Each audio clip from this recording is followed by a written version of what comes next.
బుచ్చన్న ఓటర్లతో ముచ్చట్లు అరుచుకుంటేందుకు బండేసుకొని ఖమ్మం బయలుదేరిండు. మరి ఏం మాట్లాడుతుండో ఇప్పుడు చూద్దాం. చలో ఇవాళ మరి మా బుచ్చన్న ఖమ్మం కాడికి తీసుకుపోతున్నాడు తెలంగాణ ఎక్స్ప్రెస్ ను. జనాలు ఎవరెవరు ఉన్నారో అందరితోని ముచ్చట పెట్టి వాళ్ళ బాధలేంటియో అరుచుకోపో. చిన్న చిన్న పిల్లల వాళ్ళని కూడా ఈ పనికి తెచ్చినావా? అరే ఎట్లా నీ వంట చేసినావు కానీ పిల్లలు ఎందుకు తెచ్చినావు? అరే రే వాళ్ళకి మరి ఏమి ఇయ్యలేవా ఏ సర్కార్లు? రేషన్ కార్డు ఉందా నీకు? లేదు సార్. మరి వితంతు పెన్షన్ వస్తుంది, నీకు ఇస్తారా? రేషన్ కార్డే లేదు, పింఛనట్టు ఇస్తారు. మనకు ఉత్తగా బయటకు వెళ్తేనే వశపడతలేదు ఎండలకు. వాళ్ళకి ఎట్లుంటుండొచ్చు పాపం.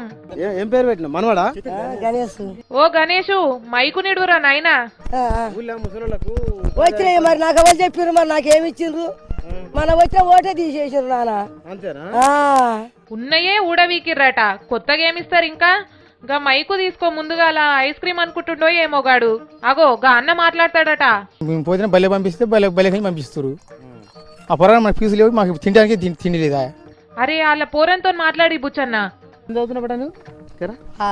ఆరో తరగతి.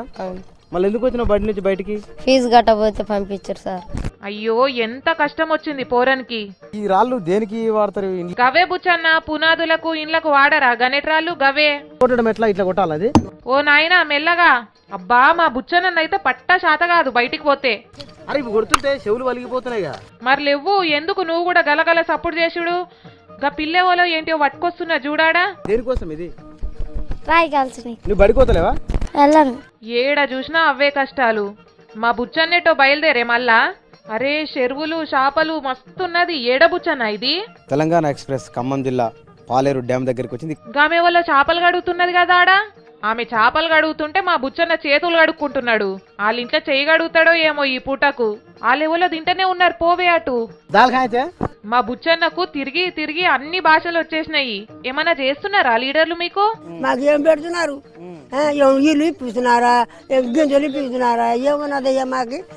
మస్తు చెప్పినావు యాడి.